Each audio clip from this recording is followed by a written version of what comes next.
Hello दोस्तों, आपका स्वागत है हमारे हिंदी मीडियम के नंबर 1 चैनल शुभम क्लासेस में। जैसा कि चैप्टर 2 हम स्टार्ट कर चुके हैं। मेरा नाम आप जानते हैं, मेरा नाम सुनील चौधरी है। हम लोग चैप्टर 2 अम्ल, क्षार एवं लवण डिस्कस कर रहे हैं। बेटा अगर हम इस चैप्टर की बात करें तो आप देख लीजिए, कुछ प्रीवियस टॉपिक हम पढ़ा चुके हैं। आज जो हमारा ये स्टार्ट होने वाला है वो होने वाला है लेक्चर 3।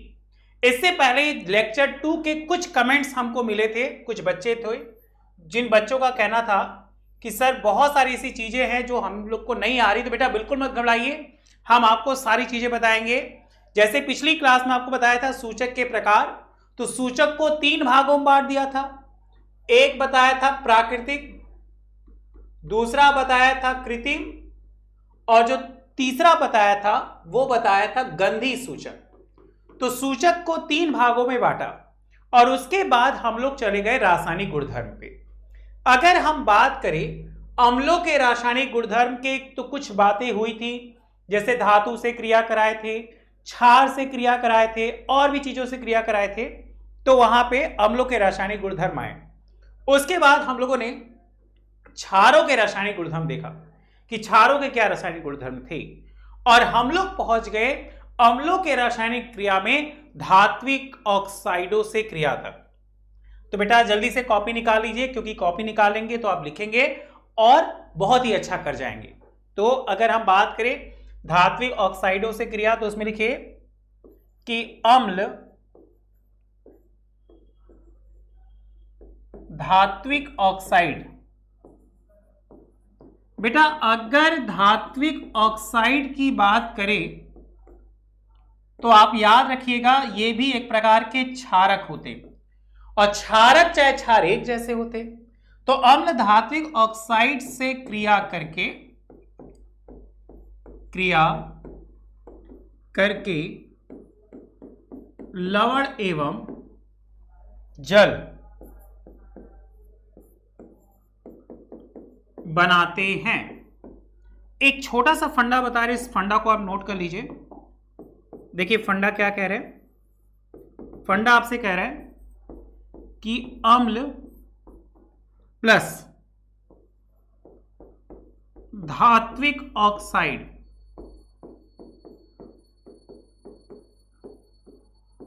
क्या हो गया, लवण प्लस जल। मतलब अम्ल धात्विक ऑक्साइड से क्रिया करके लवण और जल बनाता है, बिल्कुल क्षार की तरह। जैसा क्षार था वैसा ये भी क्रिया किया। ठीक है, ये बात समझ में आ रही है। आइए हम लोग अपनी टॉपिक पे चलते हैं, आपको बिल्कुल चीजें बहुत अच्छे समझ में आएंगी। आज हम अपनी टॉपिक को लेने जा रहे हैं, जल्दी से कॉपी निकाल लीजिए। देखिए हम लोग जो बात कर रहे थे वो ये बात हुई थी कि अम्ल के साथ धात्विक ऑक्साइडों की क्रिया करानी थी। तो हमने पाया कि यह धात्विक ऑक्साइड से क्रिया करके लवण और जल बनाता है ना। देखिए समझ में आना चाहिए आपको। होमवर्क आप करके भेज रहे हैं, अच्छा लग रहा है मुझे। इसी तरह बेटा घर पे रहिए, स्वस्थ रहिए, मस्त रहिए और होमवर्क करते रहिए। क्या कि धात्विक ऑक्साइड अम्ल से क्रिया करके लवण और जल बनाता है। ये एक छोटा सा फंडा है, इसको आप नोट कर लीजिए। जैसा होगा कमेंट बॉक्स में आप मुझे कमेंट्स करिए। वीडियो अच्छा लगे तो लाइक्स करिए और अपने दोस्तों से कहिए जल्दी से जल्दी इसको सब्सक्राइब कर दें, क्योंकि बहुत सारी चीजें हम आपके 10th स्टैंडर्ड से बताने वाले हैं। और आपका बैच 0 से 0 है, तो 100% आप पास आउट होंगे। ठीक है, एक धात्विक ऑक्साइड का एग्जांपल ले रहे हैं जिसका नाम है कॉपर ऑक्साइड CuO। इसकी क्रिया करा दी अम्ल से, तो एक लवण बन गया CuCl2 और जल। क्या कि कॉपर क्लोराइड के बनने से विलयन का जो रंग हो जाता है वो हो जाता है नीला। क्वेश्चन ये कहा जाए कि जो कॉपर क्लोराइड है इसका कलर क्या है, तो आप याद रखिएगा नीला रंग होता है। जैसे ही आपको बताए थे संक्षारण वाले में कि संक्षारण में सब अपने रंग बदल लेते, तो वैसे ही जैसा कि आप जानते कि हम लोग का पैटर्न एमसीक्यू है और एमसीक्यू होने की वजह से बहुत सारी चीजें ऐसी हैं, ठीक है। तो कुछ छोटी छोटी बातें हम लोग को बहुत अच्छे से याद रखनी है। तो कॉपर क्लोराइड का रंग हो जाएगा क्या, नीला। अधात्विक ऑक्साइड की प्रवृत्ति क्षारीय होती है क्योंकि यह अम्ल के साथ क्रिया करके लवण और जल बनाते हैं।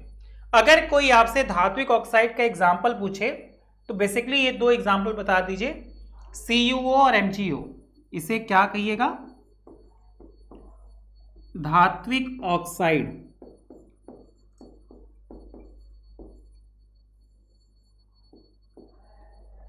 कॉपी करिए बेटा, धात्विक ऑक्साइड।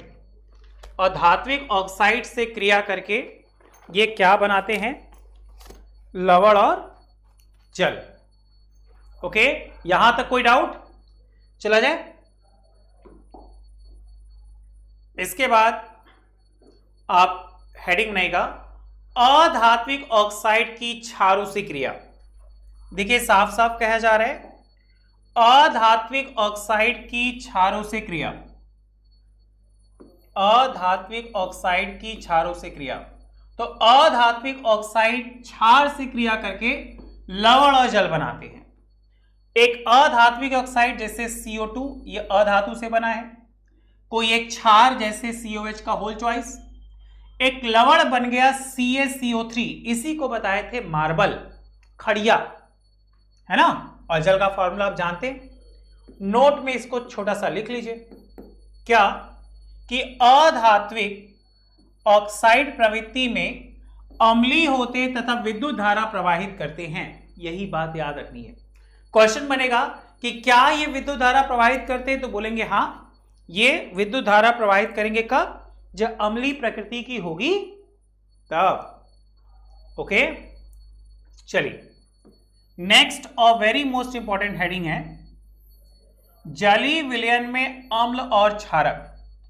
तो जल की उपस्थिति में अम्ल H+ आयन उत्पन्न करते हैं, H+ आयन और H3O आयन, जिसको हाइड्रोनियम आयन के रूप में जानते हैं।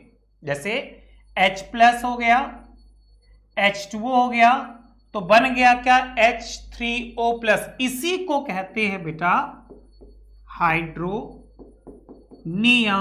दोस्तों अगर आप यूपी बोर्ड के स्टूडेंट हो तो आप सभी के लिए गुड न्यूज़ है। अनअकैडमी यूपी बोर्ड स्टूडेंट के लिए लेकर आए विक्ट्री स्कॉलरशिप टेस्ट। इसमें क्लास 9 से 12 तक के बच्चे इनरोल कर सकते हैं और ये टेस्ट होगा संडे को 22 अगस्त को दोपहर 12:30 बजे। इसमें क्लास 9 से 10 तक के जितने बच्चे हैं उनका टेस्ट 45 मिनट का होगा और क्लास 11 से 12 तक के जितने बच्चे हैं उनका टेस्ट 60 मिनट का होगा। और जो भी बच्चा इस टेस्ट में रैंक 1 से 4 के बीच में आता है उसे अनअकैडमी का सब्सक्रिप्शन बिल्कुल फ्री में मिलेगा। तो जितने भी स्टूडेंट इस वीडियो को देख रहे हैं, डिस्क्रिप्शन में मैंने सभी क्लास का लिंक दिया, उस क्लास पर जाना है।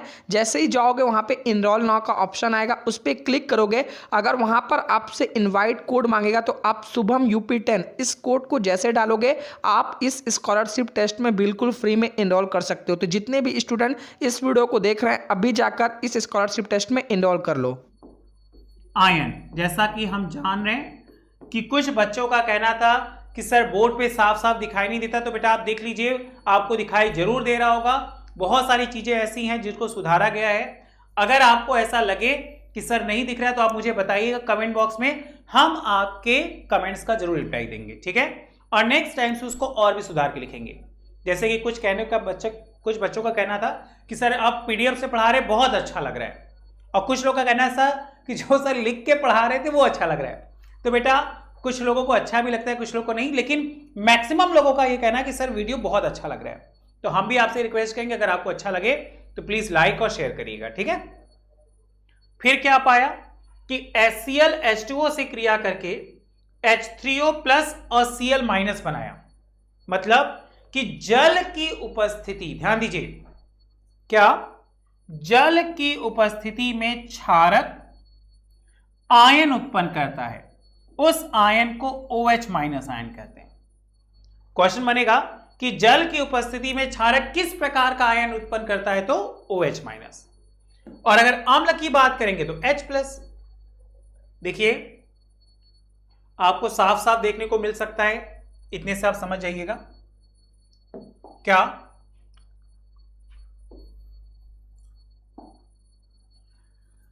कि जल की उपस्थिति में अम्ल H+ और जल की उपस्थिति में क्षार या क्षारक OH- आयन उत्पन्न करेगा। जैसे NaOH को तोड़ो तो प्लस OH-, उसी तरह उसको तोड़ो तो मिला MgOH का होल ट्वाइस को तोड़ो तो H2O Mg+2 और 2OH-।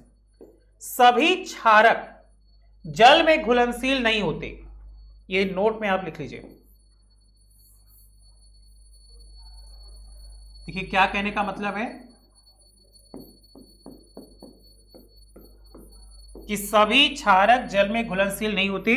जल में घुलनशील क्षारक को क्षार कहते हैं, याद हो गया कि सभी क्षारक जल में घुलनशील नहीं होते। जल में घुलनशील क्षारक को क्षार कहते हैं। सभी क्षार क्षारक होते हैं परंतु सभी क्षारक क्षार नहीं होते। यही बात आपको पिछली क्लास में समझा रहे थे कि सभी क्षार को क्षारक तो कह सकते हैं लेकिन हर क्षारक क्षार नहीं होता, कि सभी क्षारक जल में घुलनशील नहीं होते। जल में घुलनशील क्षारक को क्षार कहते हैं। सभी क्षार क्षारक होते परंतु सभी क्षारक क्षार नहीं होते। ओके, आइए आगे चलते हैं। आगे देखिए क्या कह रहे हैं भाई, इस चीज को समझिए, बहुत बेसिक इंपॉर्टेंट है, आपको आ जाएगा। अभी आप लोग छोटे हैं, जब थोड़े से बड़े हो जाएंगे भैया टाइप के तो आप लोग को लैब मिलेगा, उस लैब में काम करेंगे। देखा होगा परख नली में ऐसे ऐसे लेके काम करते हैं, ठीक है ना। तो क्या कि सभी क्षारक जल में घुलनशील नहीं होते। जल में घुलनशील क्षारक को क्षार कहते हैं। सभी क्षार क्षार होते हैं लेकिन सभी क्षारक क्षार नहीं होते। जल के साथ अम्ल या क्षारक को मिलाते समय सावधानी बरतनी चाहिए। हमेशा अम्ल या क्षारक को जल में मिलाना चाहिए, सबसे इंपॉर्टेंट बात। अभी आप जब बड़े होंगे तो आपको एक लैब मिलेगा, देखा होगा स्कूल में लैब होगा, वहां पे एक परख नली होगी। उस परख नली में क्या सावधानी बरतनी है कि जल के साथ अम्ल या क्षारक को मिलाते समय सावधानी बरतनी चाहिए। हमेशा अम्ल या क्षार को जल में मिलाना चाहिए और लगातार इसे क्या करना है, हिलाते रहना चाहिए। परख नली, मान लीजिए परख नली है, जब इसमें डुबोएंगे तो इसको हमेशा ऐसे ऐसे हिलाते रहिएगा वरना फूटने का चांस हो सकता है। और कोशिश करिएगा बच्चों कि कभी भी करते समय एक होल्डर ले लीजिएगा जो परख नली को पकड़े रहे। हाथ से पकड़े रहेंगे तो कभी कभी ये फूट जाता है तो क्या होगा, जल जाओगे। जल अम्ल, अम्ल जल, मतलब एक छोटा सा मतलब कि अम्ल में जल कभी नहीं डालेंगे लेकिन जल में अम्ल आप डाल सकते हैं, वरना परख नली टूटने के चांस हो सकते हैं, वरना हाथ जलने का चांस हो सकता है। ठीक है, तो क्या हो गया कि सांद्र अम्ल में जल मिलाने पर उत्पन्न हुई उष्मा के कारण मिश्रण अस्फलित, अस्फलित का मतलब होता है उबलकर बाहर आना, उबलकर बाहर आना, मतलब जितना ज्यादा उबलेगा उतना ज्यादा बाहर आएगा। ठीक है, तथा आप जल सकते हैं। साथ ही अत्यधिक स्थानीय ताप के कारण जो कांच का पात्र है वो टूट जाएगा, जो भी आपको बता रहे थे कि परख नली जो है वो टूट जाएगी, तो इस बात का ध्यान आपको देना है। ओके, एक्सपेरिमेंट देख लीजिए, समझ लीजिए, उसके बाद फिर हम आगे चलेंगे। कभी भी अगर आप लैब में जाएगा बच्चों तो याद रखिएगा कि उसमें जल में अम्ल को नहीं डालेंगे, नीचे होना चाहिए जल और उसमें ऊपर से डालेंगे अम्ल। यह तरीका है सही। क्यों? क्योंकि सांद्र अम्ल में जल मिलाने पर उत्पन्न हुई उष्मा के कारण अस्फलित मतलब बाहर आ सकता है उबलकर, तथा आप जल सकते हैं। साथ ही अत्यधिक स्थानीय ताप के कारण कांच का पात्र भी टूट जाएगा, जो परख नली होगी वो फूट के नीचे गिर जाएगी। इसलिए जल को अम्ल में डालने से क्या होगा भाई? मिश्रण अस्फलित होकर बाहर आ सकता है और स्थानीय ताप के कारण कांच का पात्र टूट सकता है। इस कांच के पात्र को ही परख नली कहते हैं, जो लगभग दिखने में ऐसा होता है। देखा होगा भैया लोग को। इसको कॉपी कर लीजिए, अगर कोई डाउट है तो बताइए। थोड़ा जल्दी कॉपी करिए बच्चा, ठीक है।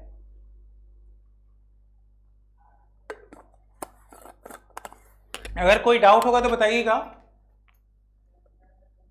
चला जाए, चलिए।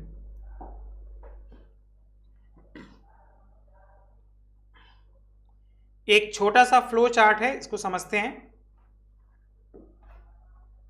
जिसको आप हेडिंग दे दीजिए रेखा चित्र।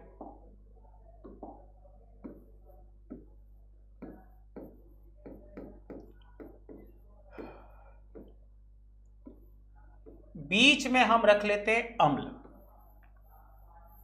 और सबसे पहले अम्ल की क्रिया कराते हैं किसके? धातु के साथ। और जब धातु के साथ क्रिया कराते हैं तो क्या बनता है? अम्ल, धातु, लवण और हाइड्रोजन गैस। ये हो गया नंबर 1। अब अम्ल की क्रिया किससे कराइए? धातु ऑक्साइड से। तो क्या है भाई? अम्ल प्लस धातु ऑक्साइड, तो क्या बनेगा? लवण और जल। ये हो गया दूसरा पॉइंट। मतलब अम्ल की क्रिया कराए धातु के साथ तो अम्ल, धातु, लवण और जल। अम्ल की क्रिया कराए धातु ऑक्साइड के साथ तो लवण और जल। इजी। तीसरा, अम्ल की क्रिया धातु कार्बोनेट के साथ तो 3 चीजें बनी, लवण, जल और CO2। देखिए अब तक यहां पे 2 चीज बन रही थी, लेकिन धातु कार्बोनेट में 3 चीज बनेगा। इसमें 2 चीज बना था। क्षारक के साथ कराएं, अब चाहे तो क्षारक कहिए चाहे तो क्षार कहिए, तो भी क्या बनेगा? लवण और जल। और जब धातु कार्बोनेट के साथ कराएंगे तो फिर 3 चीज बनेगा, लवण, जल और कार्बन डाइऑक्साइड। तो टोटल हो गया आपका 1 2 3 4 5। ये 5 गुणधर्म हैं जो अभी कुछ देर पहले हम बता चुके। ये एक छोटा सा फंडा है जिसको रेखा चित्र के द्वारा दर्शाए हैं। अगर ये आपको अच्छी लगे तो आप एक लाइन लिखेगा कि सर आपका रेखा चित्र अच्छा लगा। ओके, और कोई डाउट होगा तो बताइएगा। अगर ये आपको अच्छी लगे तो आप कहिएगा सर आपका रेखा चित्र अच्छा लगा। इसको कॉपी कर लीजिए तो हम आगे चल रहे हैं ना। आगे देखिए क्या कह रहे हैं। क्षारक के साथ क्रिया, दोनों बताए थे ना, अम्ल के रासायनिक गुणधर्म और क्षारक के रासायनिक गुणधर्म। अब क्या देख रहे भाई? क्षारक के साथ क्रिया। सबसे पहला, जब क्षारक या क्षार के साथ क्रिया करा रहे थे, सबसे पहला धातु के साथ तो लवण और हाइड्रोजन गैस बन रहा था, बिल्कुल जैसे अम्ल का बना था। उसी तरह जब अधातु ऑक्साइड के साथ क्रिया थे तो भी क्या बना? लवण और जल। देखो कोई अंतर नहीं, वहां भी लवण और जल, यहां भी लवण और जल। और जब हम धातु बाइकार्बोनेट या धातु कार्बोनेट के साथ करा रहे थे तो कोई अभिक्रिया नहीं, मतलब नो रिएक्शन। यही मोस्ट इंपॉर्टेंट है और हम लोग कंफ्यूज होकर रिएक्शन करा देते, एग्जामिनर इसी का बात का फायदा उठाकर नंबर काट देते। तो पहला, दूसरा, तीसरा, चौथा और लास्ट है 5वां, अम्ल के साथ क्रिया। और जब अम्ल के साथ क्रिया कराएंगे तो लवण और जल बनेगा। मतलब अम्ल की रासायनिक गुणधर्म 5, क्षार के रासायनिक गुणधर्म 5। इन दोनों को कॉपी करिए तो हम आगे चल रहे हैं। रेखा चित्र बना लीजिए। बेटा आप लोगों से रिक्वेस्ट है कि ज़्यादा से ज़्यादा उसको कॉपी करके आप नोट्स बनाइएगा। अगर नोट्स बनाएंगे तो 100% आपका एग्ज़ाम में सिलेक्शन हो जाएगा। अगर आप नोट्स नहीं बनाएंगे, सिर्फ ऐसे ही 3-5 करते रहेंगे, पढ़ेंगे नहीं, तो बेटा आपको बता रहे हैं कि बहुत प्रॉब्लम होगी। ठीक है, तो नोट्स बनाइए। चलिए आगे चल रहे ना, बना लिए आप। अब देखिए, ऐसा देखा कि क्या कुछ ऐसे हैं जो आपस में समान होते हैं, तो बिल्कुल उन्हीं को कहा अम्लों व क्षारकों में समानताएं। क्या क्या समानताएं देखने को मिली? तो क्या देखने को मिली भाई? देखो,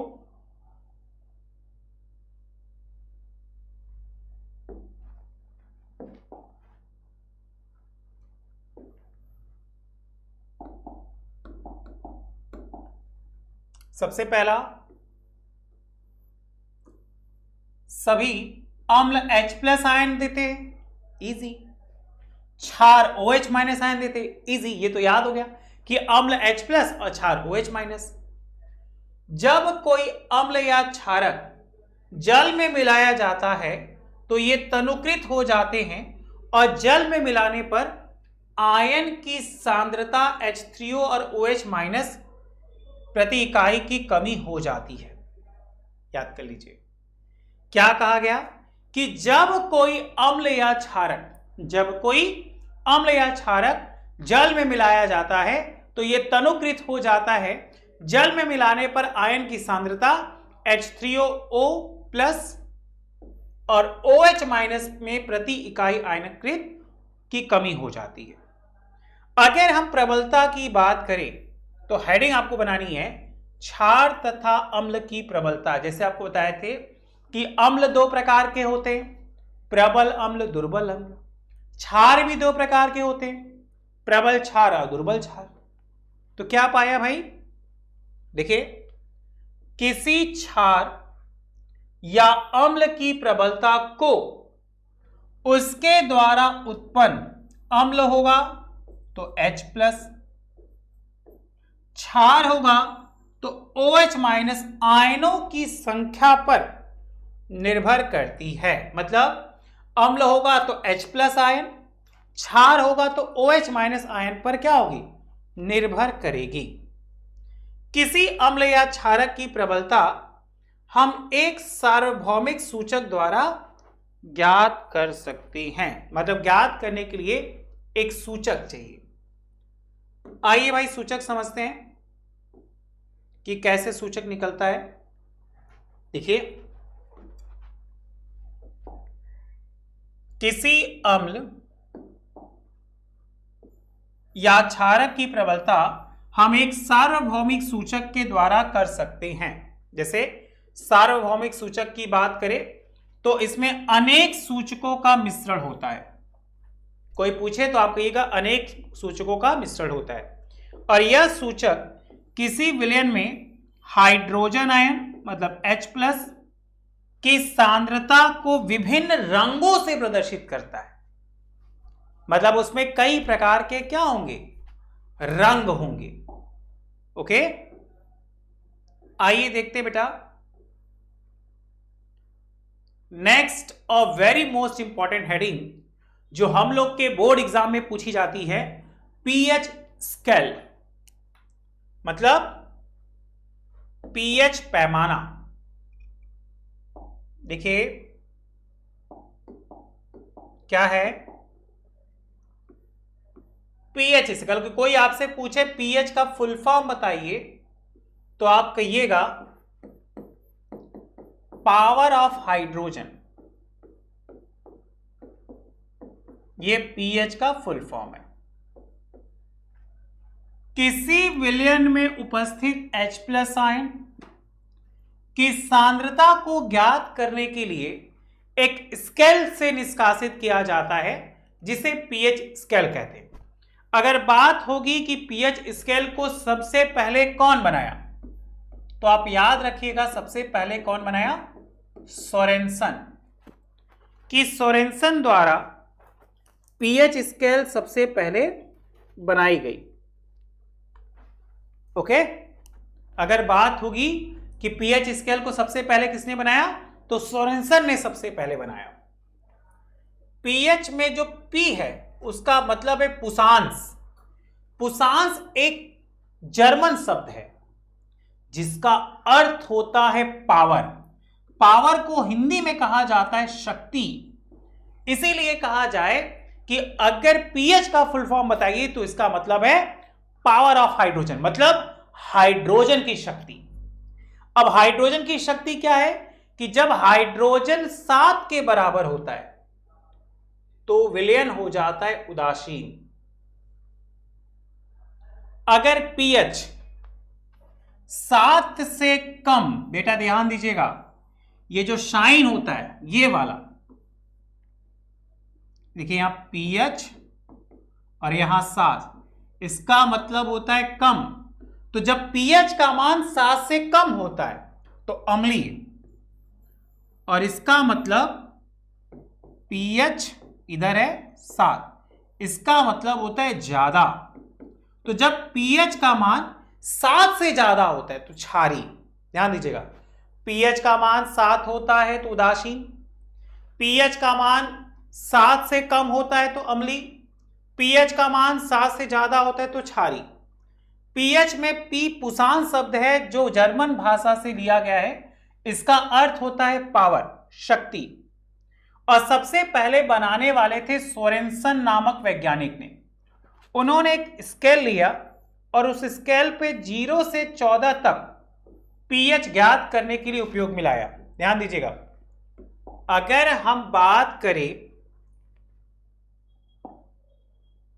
पीएच पैमाने की,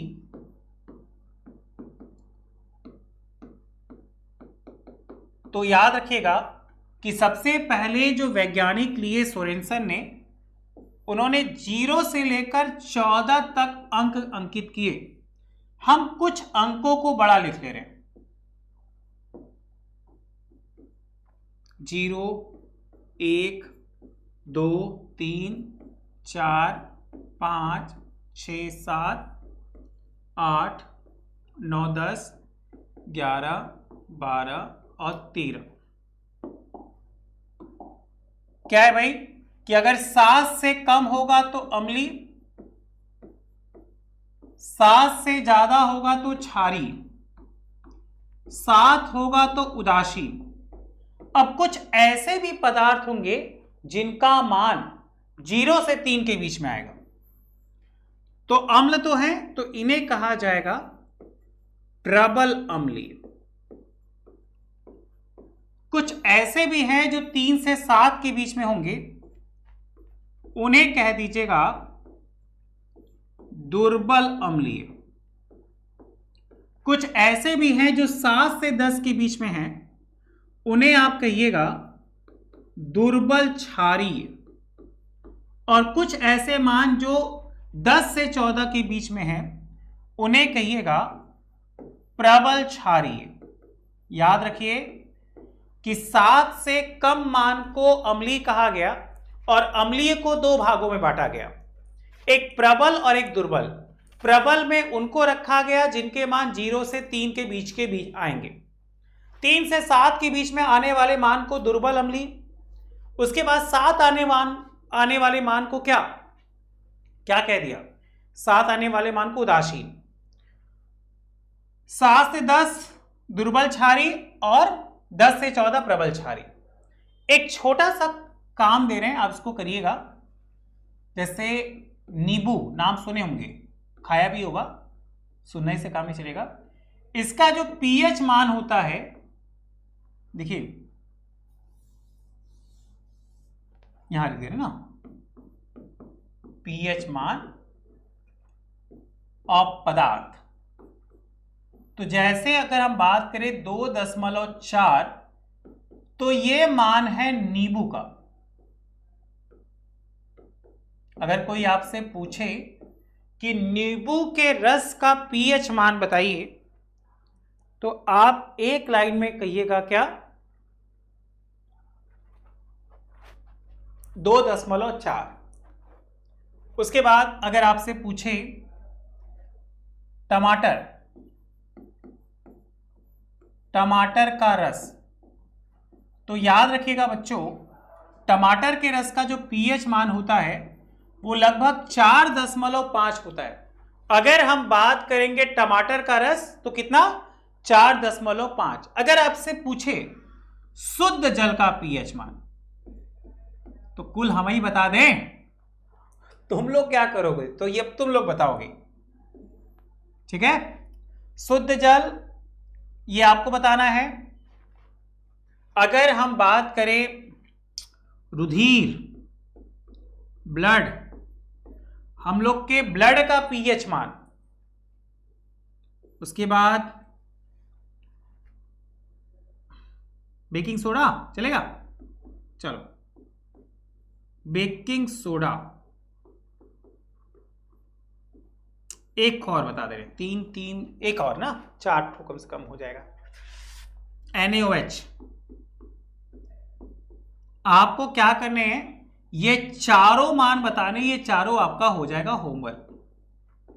आप अपने कमेंट बॉक्स में मुझे होमवर्क दे सकते हैं। पीएच पैमाना की बात करें तो पीएच पैमाने को सबसे पहले बनाने वाले वैज्ञानिक का नाम था सोरेनसन। उन्होंने 0 से 14 तक एक कॉलम बनाया, जिस कॉलम को आप देख सकते हैं, जिसमें कुछ नंबर को हमने हाईलाइट कर दिया कि 0 से 3 को प्रबल अम्लीय, 3 से 7 को दुर्बल अम्लीय और 7 वाले को उदासीन, 7 से 10 को दुर्बल क्षारीय और 10 से 14 को प्रबल क्षारीय। पीएच मान पूछता है तो याद रखिए, नींबू के रस का पीएच मान 2.4, टमाटर के रस का पीएच मान 4.5, शुद्ध जल, रुधिर, बेकिंग सोडा और NaOH ये आपके रहेंगे क्या, होमवर्क।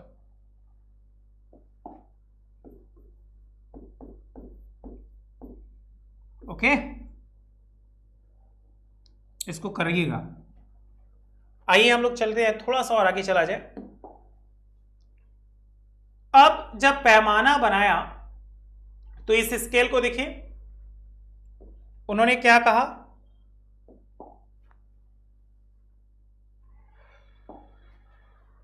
जीरो से 14 तक पीएच पैमाना बनाया। ये दुर्बल अम्ल है, अगर कोई दुर्बल अम्ल पूछे तो ये फॉर्मूला आप लिख सकते हैं। तो ये मात्रा इधर बढ़ती गई। अगर कोई प्रबल अम्ल पूछे तो ये फॉर्मूला आप लिख सकते हैं, और दुर्बल अम्ल प्रबल अम्ल के फॉर्मूले हमने आपकी कॉपी में लिखवा दी। उसी तरह दुर्बल क्षार की बात करें तो ये लिख सकते हैं, प्रबल क्षार की बात करें तो ये लिख सकते हैं। ये हाइड्रोजन आयन की सांद्रता का पैमाना है, या तो आप कह सकते हैं ग्राफ, जो आपको समझ में आए। और ये हाइड्रोक्सिल आयन का है, ठीक है। अगर यहां तक क्लियर है तो आप एक लाइन में लिखिएगा, सर क्लियर है सर। अगर वीडियो अच्छा लगे तो उसको प्लीज लाइक जरूर करिएगा। चलिए अब हम लोग अपनी लास्ट टॉपिक पे चलते हैं आज की। आपको याद रखना है कि जब भी बढ़ती हुई अम्लीय प्रकृति है तो वो इधर की ओर जाएगी, बढ़ती हुई क्षारक प्रकृति है तो इधर की ओर जाएगी, उदासीन है तो बीच में 7 होगी, जो अभी हम पैमाने से बताएं।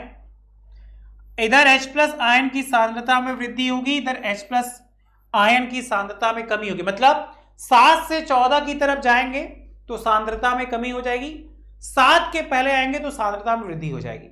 तो नेक्स्ट हेडिंग आप बना दीजिएगा, दैनिक जीवन में पीएच का महत्व।